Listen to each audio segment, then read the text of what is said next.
여기 보면 자 보세요. 그냥 얘는 멤버 넘버예요. 그죠? 그리고 뭐 인티저 11바이트고 언사인드예요. 그러니까 회원번호가 마이너스가 될 일은 없잖아요. 그죠?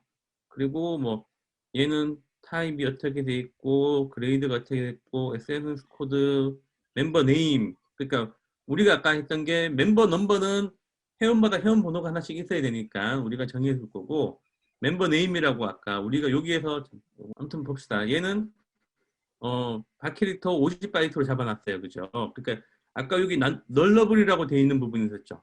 그죠? 근데 결과적으로 멤버 이름은 이 테이블을 짤 때는 넘버 이름 또 안 넣어도 돼. 이렇게 짜졌네요. 그죠?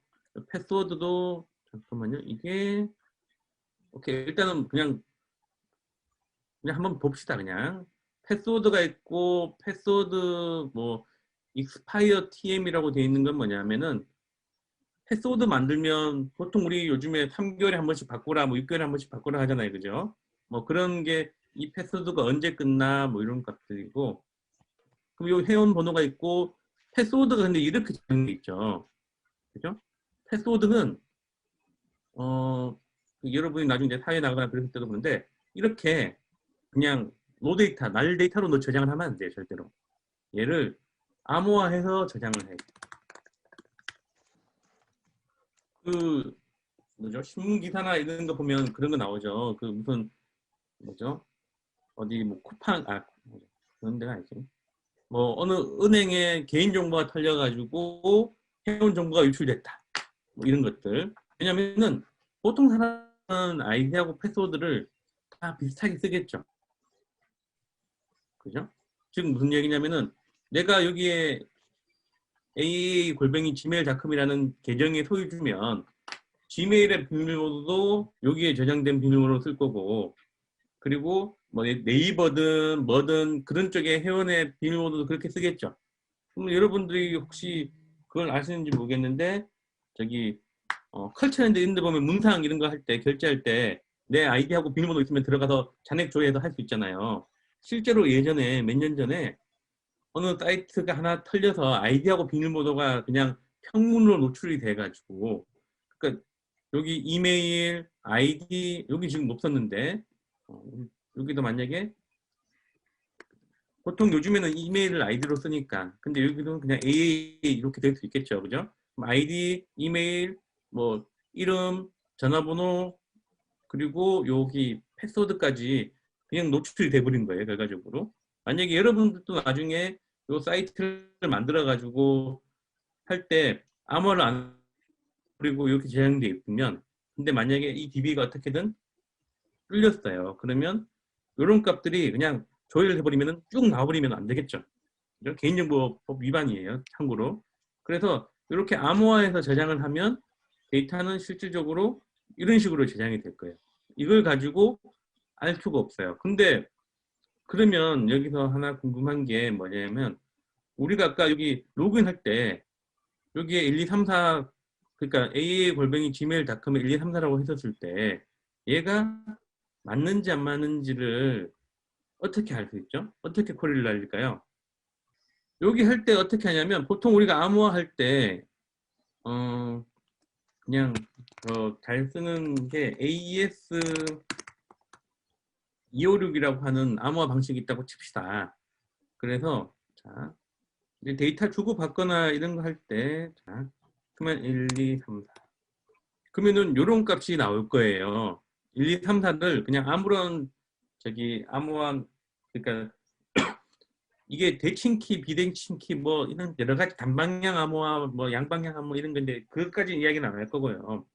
1, 2, 3, 4를 했었을 때는 요 값이 나온다라는 거가 이 알고리즘으로 해서 나온 거예요. 그래서 DB에다가 보호하기 위해서 요 값을 여기다가 이제 저장을 할 거예요.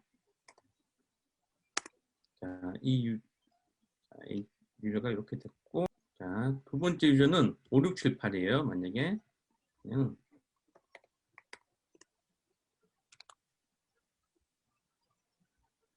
5, 6, 7, 8이니까 이렇게 나왔어요. 얘는 참고로 복화가 안 되는 암호화 방식이에요. 자, 이렇게 데이터가 나왔어요. 그럼 DB에 이렇게 있으면 이제 만약에 이 DB가 뚫리더라도 패스워드가 노출되지는 않겠죠. 근데 자, 그러면 우리가 여기다 묻고 싶으면 여기다가 우리가 프로그래밍 랭귀지에서 자바나 파이썬이나 이런 데서 구현할 수가 있어요. 그러면은 얘를 암호화해서 나온 값 밸류랑 비교하면 되는 거예요. 그죠? 여기에 나온 값이 1, 2, 3, 4를 가지고 AS256을 해보니까 이런 밸류가 나왔어. 그럼 그게 맞는지 안 맞는지도 모르니까 이 사람이 그러니까 그게 1, 2, 3, 4인지는 몰라요. 그죠? 웹페이지도 모르고 우리 보는 사용자도 모르는데 컴퓨터도 이게 1, 2, 3, 4로 저장하고 있는 게 아니라 이렇게 뭐 난수 비슷하게 돼 있는 값으로 저장을 하고 있는 거고 요거에 대해 가지고 암호한 값으로만 그냥 비교하는 거예요. 그죠? 이렇게 하면은 로그인 그래서 암호화를 반드시 해서 개인정보나 있는 값들은 얘는 아까도 말했지만 단방 암호라는 건 뭐냐면 복화가 안 돼요. 자, 그요.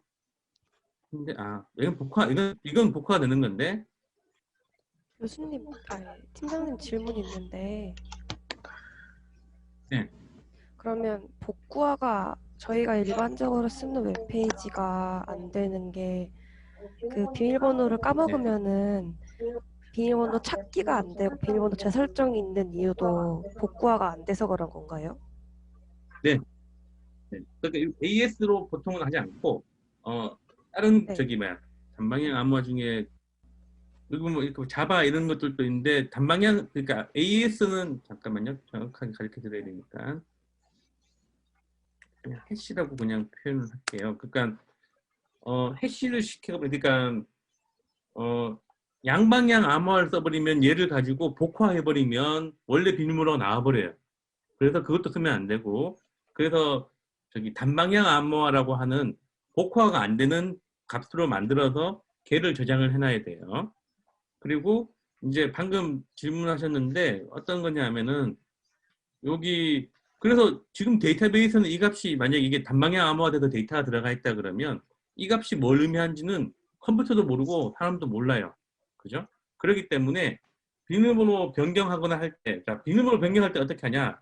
여기 비밀번호 변경할 때 셀렉트해서 가져왔죠. 그리고 업데이트 칠 때도 마찬가지로 요 아이디에 요 비밀번호인 애들 업데이트를 치는 거예요. 그죠? 근데 이제 비밀번호를 몰라. 그러면 보통 어떤 거 하죠? 본인 인증이라는 걸 하죠. 휴대폰 본인 인증이나 공인인증서나 이런 거 가지고 본인 인증을 하고 난 다음에 그 본인 인증된 값이 맞으면 요 컬럼을 날리고 그 값에다가 데이터를 새로운 비밀번호를 입력한 걸 갖다가 다시 해시해서 그러니까 단방향 암호화해서 데이터를 여기다가 넣는 거예요. 네. 자, 그럼 다시 돌아가서 아까 여기 이제 여기 보면은 얘가 패스워드 뭐 등록을 했냐 안 했냐 뭐 등등 이런 값들이 있어요. 그리고 볼까요? 뭐 핸드폰 번호 이것도 그냥 이렇게 전화번호가 노출돼 있죠. 이러면 안 돼요. 요거 핸드폰 번호도 이게 두 가지가 있는데 어 그냥 일단 볼게요. 일단은 자 그래서 여기 IP도 나오고 여기에 언제 등록했는지도 나오고 비밀번호 변경한 IP도 나오고 업데이트 타임 마지막 로그인 시간 그리고 어떤 IP로 최종적으로 접속했는지 뭐 그리고 코드가 뭔지 뭐 이런 것들이 있어요. 그러니까 이렇게 자 이거 지금 현재 돌아가고 있는 사이트에 있는 데이터들을 잠깐 보여주기 위해서 한 거고 자 아까 다시 넘어가서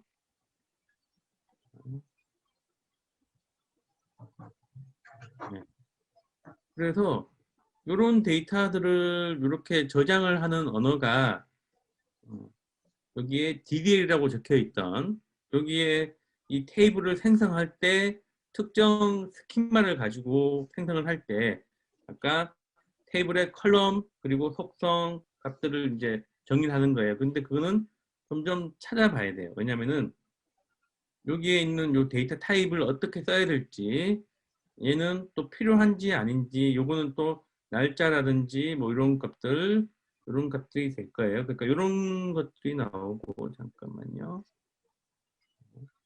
그리고 드랍이라고 하는 거는 그 테이블을 그냥 날리는 거예요. 그리고 alt라고 하는 거는 테이블을 만약에 봤는데 얘가 낱널인데 널로 바꿔야 돼. 이렇게 값을 바꾸거나 하는데 얘 할 때는 어떤 게 중요했냐면은 얘가 데이터 사이즈를 늘리는 거는 괜찮아요.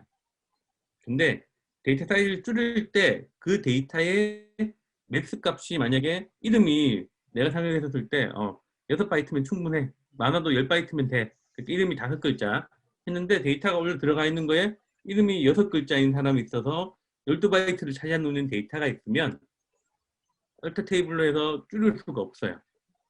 데이터 사이즈가 있기 때문에 뭐 그런 것들이 있고, 자, DCL이라고 하는 거는 그 완전 다른 건데 뭐냐면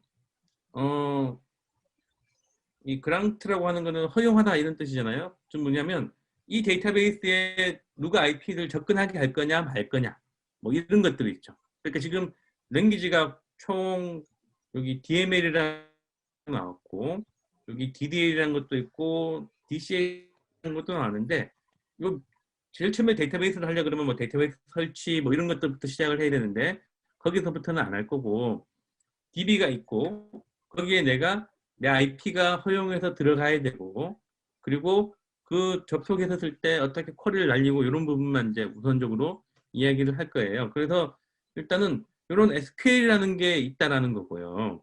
그래서 이 SQL이라고 하는 거는 관계형 데이터베이스에서 보통 쿼리를 날릴 때 보통 쓰는 거고 여러분들이 만약에 데이터베이스 엔지니어가 아니라면 여기 밑에 있는 여기 요거는 거의 안 할 거예요. 그죠? 보통 여러분들은 거기에 대고 쿼리를 날리거나 크리에이트 정도는 할 수 있을 거예요. 근데 보통 하는 거는 그 드랍도 함부로 데이터를 베이스를 날려버리면 안 되니까 그런 권한도 없을 거고요. 보통 이 데이터베이스 쪽 관리자한테 이 테이블 만들어줘 이렇게 하면은 그쪽에서 만들어 줄 거예요. 자, 그리고 이 관계형 데이터베이스의 제일 중요한 게 뭐냐면은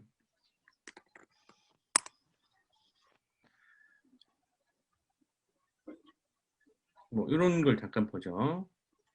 그림을 이게 ERD라고 하는 건데 ERD가 뭐냐면은 그 그러니까 Entity Relationship Diagram이라고 해서 ERD라고 돼 있잖아요. 그죠? 얘는 뭐냐면 우리가 테이블을 막 지금 현재 당장 필요한 게 자, 여기 여기에서 이제 유저 마스터라는 테이블을 하나 만들었잖아요. 그죠? 우리가 만약에 만들었다고 치면 테이블이에요. 자, 그리고 또 뭐가 필요할까요? 우리가 테이블을 만약에 만든다 그러면 예를 들어서 강연 마스터, 강연 쪽에 강연을 그냥 편하게 그냥 쇼 마스터라고 하면 여기에 뭐 쇼 아이디라는 값이 있을 거고 얘를 누가 할 건지 모르니까 쇼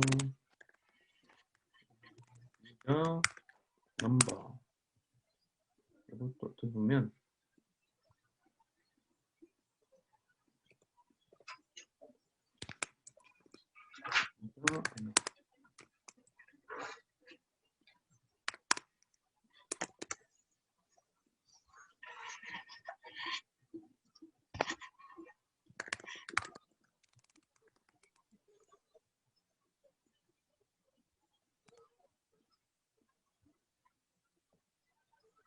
만약에 우리 그냥 강연 테이블에 강연 1번은 뭐쇼 그냥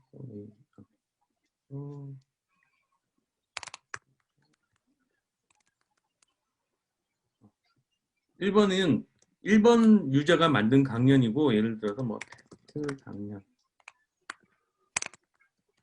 이렇게 데이터가 있다고 칩시다. 그죠? 그러면 얘랑 그러니까 지금 왜 얘가 관계형 데이터베이스를 이야기를 하냐면은 이 테이블하고 이 테이블하고는 요 쇼 유저 아이디랑 요 회원에 있는 이 회원 넘버랑 같이 관계가 있잖아요. 그죠? 즉 이게 없어버리면 어떻게 했냐면 이 테스트 1에 강연하는 사람의 이름은 뭐고 이 사람의 이메일은 뭐고 자 봅시다. 그냥 쇼의 네임 유저 네임, 또 유저 이메일 등등등 위에 있는 데이터들이 그대로 밑에 있어야 되겠죠. 그렇죠? 그리고 만약에 이 사람이 회원을 만약에 전화번호를 하나 바꿨어. 그러면 여기도 바꿔야 되고 여기도 바꿔야 되겠죠. 그렇기 때문에 그 관리를 할 필요가 없으니까 얘는 이런 거 다 필요 없어요. 유저에 대한 정보는 유저 마스터 테이블에서 가져올 거고 이 사람의 회원 정보는 1번이라는 키만 가지고 둘이 서로 연결이 될 거야 라는 거예요. 그러면 자 여기에 보면 요 관계들이 이렇게 막 적혀 있어요. 그죠? 여기에 그냥 그래도 아무리 예시라도 좀 이걸 이런 게 보는 게 더 쉽겠네요. 그죠? 자, 혹시 보이나요? 유저에 보면은 아이디가 인티저고 유저 네임이 바캐릭터 2호고 뭐 크레이티드 DT가 AT가 데이트 타임이고 업데이트 AT가 데이트 타임이에요. 이제 이건 이제 얘는 눈이 좀 들어오죠. 유저스라는 테이블에 컬럼이 4개가 있어요. 그죠? 그리고 얘는 숫자고 얘는 255자리고 뭐 이렇게 테이블이 있고 얘랑 얘 사이에는 요 아이디라는 걸 가지고 연결이 돼 있어요. 그죠? 둘이 관계가 있죠. 그리고 저자라는 테이블이랑 북이라는 테이블 사이에도 여기 저자 아이디가 있고 여기 책 저자에 보면은 auth id라는 값이 있죠. auth id가 auth의 id 값이랑 요 두 개 연결돼 있고 여기 열쇠 표시가 있죠. 그죠? 이렇게 연결돼 있고 또 다시 여기에 북 id라는 값이 북 id라는 게 있고 유저 id라는 값이 들어가 있어서 여기 뭐 즐겨찾기 이런 식으로 연결돼 있잖아요. 이런 관계들을 나타내는 다이아그램이 ERD라는 거예요. 그래서 그냥 아무튼 뭐 그래서 각각의 테이블들이 있으면 그 사이에 관계를 갖다가 정의를 해놔야 아까도 말했지만 데이터베이스를 쓰는 목적 중에 한 가지가 자, 대용량 데이터를 저장을 할 수도 있고요. 그것뿐만 아니라 요즘에 뭐 빅데이터 이런 말들도 있는데 그 데이터를 불러올 때 얼마나 효율적으로 빠르게 불러올 거냐. 예를 들어서 아무리 데이터가 막 엄청나게 많이 쌓여 있더라도 뭐 10분, 20분 이내에 불러와줘야지 하루 이틀 이렇게 걸리면 그때 데이터가 필요 없을 수 있잖아요. 그죠?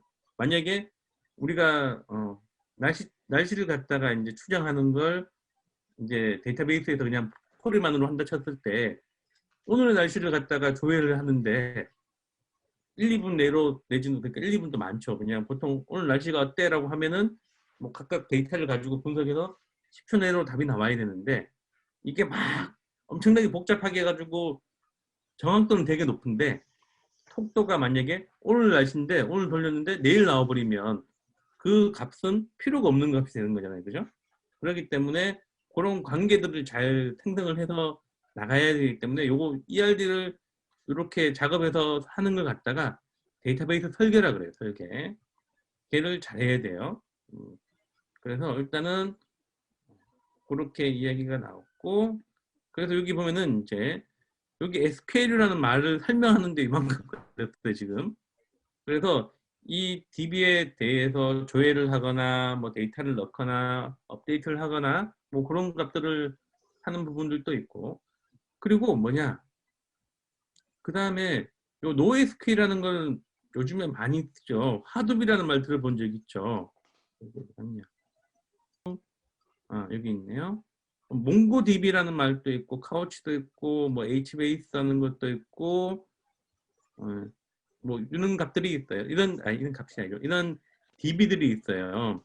얘는 요즘에 왜 나왔냐면은 자, 우리가 요즘에 빅데이터 이런 것들 많이 쓰죠. 그렇죠? 지금 원래 하려고 했던 거 지금 거의 못하고 있긴 한데 그냥 갑시다. 시간이 들려도 더 오후에 다들 괜찮죠? 시간 계속 해도 되죠? 몇 시간 이야기 듣고 왔어요? 그 예를 들어서 크롤링 뭐 이런 데이터 그래서 웹 크롤링 이런 거 많이 들어봤죠. 요즘 빅데이터 뭐 파이썬으로 뭐 인공지능 뭐 이런 거 만들려고 하잖아요. 그죠? 뭐 이런 데이터를 가지고 긁고 오잖아요. 그죠? 그래서 우리가 만약에 그냥 이런 거 다 필요 없고 네이버에서 내가 예를 들어서 뭐라고 해볼까요? 이런 거 말고 한글날 오늘 한글날이니까 이런 걸 검색을 했을 때 이 정보를 어떤 블로그가 위에 나오고 또 여기에 포스트가 어떻게 나오고 뉴스들이 어떻게 나오는지를 가져갔었을 때 만약에 이런 걸 한다고 우리가 프로그램을 만약에 만들어 가지고 특정 키워드를 입력을 하면 해놓으면 그거에 대해서 오늘 긍정적인 기사가 많은지 부정적인 기사가 많은지를 가지고 이제 예측을 하는 무슨 프로그램을 만든다 칩시다. 예를 들어서 만약에 우리가 뭐 주식 프로그램을 만약에 하는데 특정 회사를 입력을 하면 그 회사에 대해서 긍정적인 기사가 많으면 아무래도 주가가 올라갈 거고 그 회사에 대해서 부정적인 기사가 많으면 떨어진다고 가정을 하고 요 네이버에 있는 데이터를 가지고 저장을 한다고 생각해 봅시다. 그러면 자 여기에 있는 요게 타이틀이 되겠죠. 타이틀을 뭐 바캐릭터 한 줄로 대충 봤을 때 한 200바이트면 될 것 같아. 놓고 요게 제공하는 제공사. 그렇죠? 그리고 얘가 올린 시간, 얘는 뭐 출처 나오고 여기에 나오는 데이터들 이렇게 나올 거고 일단은 이런 게 나오면 클릭해서 들어가서 이 데이터를 저장을 한다고 싶다. 실질적으로 이거는 신문사나 이런 언론사에 데이터베이스에 이미 있겠죠. 그죠? 있는 데이터니까 이렇게 보여주겠죠. 그러면 이게 타이틀이고 여기에 시간 그리고 이 회사의 이 뭐야 기자 이름 그리고 키워드 그리고 이런 데이터들이 쭉 있겠죠. 근데 이 데이터들을 저장을 할 때 이게 관계형 데이터베이스를 만약에 저장을 하잖아요. 그럼 어떻게 저장을 하냐면 여기 있는 값들 중에서 이 값 타이틀로 저장하고 여기 날짜, 기자 이름, 여기 뭐야 여기 나오는 요약 서머리 된 값들 그리고 여기 있는 값들 여기서부터 긁어가지고 여기에서 저장을 할 거고 그림이 있냐 없냐 그림은 분석을 못하니까 뭐 숫자 데이터를 쭉 할 거고 얘를 몇 명이 봤냐 뭐 댓글이 몇 개가 달렸냐 이런 정보를 저장을 할 거잖아요. 그죠? 그죠? 근데 얘를 관계형 데이터베이스를 저장하려 그러면 공간도 많이 들어가고 얘를 그 형식으로 데이터를 넣고 조회를 해보려 그러면 이 본문 중에서 예를 들어서 긍정적인 키워드가 예를 들어서 봅시다. 예를 들어서 한글날 쳤는데 코로나 이야기가 나오고 있죠. 그죠? 예를 들어서 이게 자 사람이 봤을 때 좋다는 이야기예요? 나쁘다는 이야기예요? 300명까지 간 적이 100명이었는데 54명으로 줄어들었어. 이번 주 연휴에 변수가 있어. 그리고 이런 데이터를 자기가 가지고 있는 경향에 의해서 이런 데이터를 막 보겠죠. 그러고 난 다음에 강원도는 괜찮아. 문제 없어. 이렇게 나갈 수도 있고. 아무튼 이걸 쭉 읽어보고 사람들이 다 읽어보고 난 다음에 그렇네 저렇네 이렇게 판단을 할 거잖아요. 그럼 여기에서 예를 들어서 뭐 이제 부정적인 언어가 대부분 뭐죠? 위협적이다. 뭐 예를 들어서 그렇죠? 뭐 늘어났다, 증가, 뭐 이런 것들이 있어가지고 나올 건데 여기 보면 이제 여기서 키워드는 예를 들어서 그냥 이게 코로나에 대한 데이터만 놓고 봤을 때 줄었다라는 요 키워드일 건데 이 데이터가 여기에서 어느 데이터에 있는지도 모르잖아요, 그죠? 그리고 가능성이 있다, 뭐 이런 값에 의해 가지고 얘가 판단을 할 때 부정적이다, 긍정적이다 이렇게 판단할 수도 있을 건데 마치 아까 여기 이 이야기가 넘었죠. 노이스케일을 뭘 하려고 했냐면은 데이터를 그냥 아무 형식도 없이 그냥 타이틀하고 내용만 데이터를 넣어버려요. 각각의 DB에. 그러니까 아까 저기 SQL이 따로 들어가 있는 게 아니라 형식이 없잖아요. 그죠? 그러면 얘는 그냥 데이터를 그냥 넣어놓고 얘 내에서 그냥 분석하는 프로그램을 별도 돌리는 거예요. 즉 우리는 아까 이 데이터를 저장하기 위해서 이렇게 들어갔지만 여기는 어떻게 들어갈 거냐면 기사 노에스케일이라고 치면은 그냥 기사 제목이랑 기사 내용 이렇게만 데이터가 들어가는 거예요. 그러면 기사 내용을 가지고 분석해서 돌리는 프로그램은 별도로 하나 있을 거고, 그래서 이 결과를 이제 그래서 그 테이블이라고 해서 SQL을 못 쓰는 건 아니에요. 자,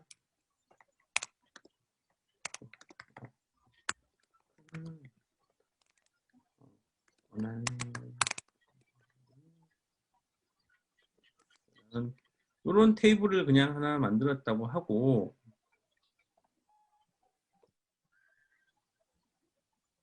얘는 그냥 이렇게 앞에 그러면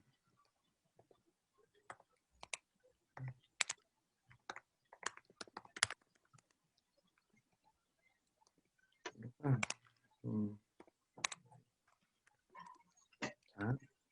1번 기사가 뭐 한글날 코로나야. 그래가지고 막 데이터들이 적혀 있었어요. 자, 이걸 막 분석해서 데이터 넣는 게 1번 기사는 긍정적이야. 그러니까 얘를 돌리는 프로그램이 있을 거고 걔가 돌려서 여기 넣는 것도 있으니까, 그러니까 자, 2번 기사는 뭐 부정적이야. 뭐 얘에 대한 핵심 뭐 키워드는 뭐야, 이런 답지 테이블이 있으면 얘는 관계형 데이터베이스로 만들어야 돼요. 그죠? 그래서 결과적으로 이런 데이터들이 있으면 요거는 요 기사 내용이라고 해가지고 컬럼별로 다 쪼갤 필요가 없다는 거예요. 그래가지고 그냥 화면에 있는 데이터 끌고 와가지고 데이터에 넣어놓으면 그거를 분석해가지고 어떤 경향이라고 나타나는 프로그램이 별도로 돌아서 요 테이블에다가 하나씩 인서트를 해주는 거예요. 그래가지고. 그래서 아까 NoSQL 이야기를 하나 말았는데, 얘는 보통 이제 대용량 처리를 하기 위해 가지고, 또 이제 요즘 클라우드라는 말을 많이 쓰는데, 이런 쪽에서 데이터 처리하는데 보통 쓰는 신개념인데, 여러분들이 만들려고 하는 사이트 있죠. 얘는 이거랑 전혀 상관이 없어요. 관계형 데이터베이스로 만들어야 돼요. 그 결론적으로 얘기하면. 왜 그러냐면은 이런 데이터에다가 물론 저장을 해도 돼요. 얘네들은 키밸류 형태로 데이터가 된다고 해서 저장한다고 했잖아요. 얘네들은 어떻게 데이터가 들어가냐면 여기에 1번 놓고, 자, 타이틀은 뭐 한글날 코로나, 그리고 뭐 컨텍스트는 블라블라블라, 이렇게 데이터 그냥 DB에 이런 식으로 데이터가 들어가는 거예요. 키 네임 이퀄 밸류, 키 밸류 형태로 데이터들이 쭉 들어가 있는 거예요. 얘는 언제 좋냐면 검색할 때. 지금 네이버 지금 우리 한글날 쳤었을 때 데이터가 금방 나왔죠. 그죠? 얘를 쿼리 날릴 수도 있지만 이 데이터를 갖다가 검색 키워드, 만약에 뭐 이쪽 특정 문서에서 텍스트로 놓고 예를 들어서 이렇게 치면 이런 식으로 표시되잖아요. 그죠? 검색이잖아요. 그죠? 그래서 그런 거 할 때는 NoSQL이 빨라요. 속도가. 근데 일반적으로 데이터베이스에서 우리가 지금 뭐 강연 관리하고 이런 거에는 전혀 필요가 없는 거예요. 참고로 여기에서는. 이런 게 있다라는 걸로 이제 말씀이 될 것 같고, 네. 그래서 여기 보면 뭐 이제 뭐 기사 스크래핑 해가지고 했었을 때 접근할 때는 이렇게 NoSQL을 쓴다라고 돼 있고, 보통 일반적으로 우리가 업무 보거나 할 때는 이제 관계형 데이터베이스 RDBMS를 보통 써요. 그래서 이제 본론으로 들어와서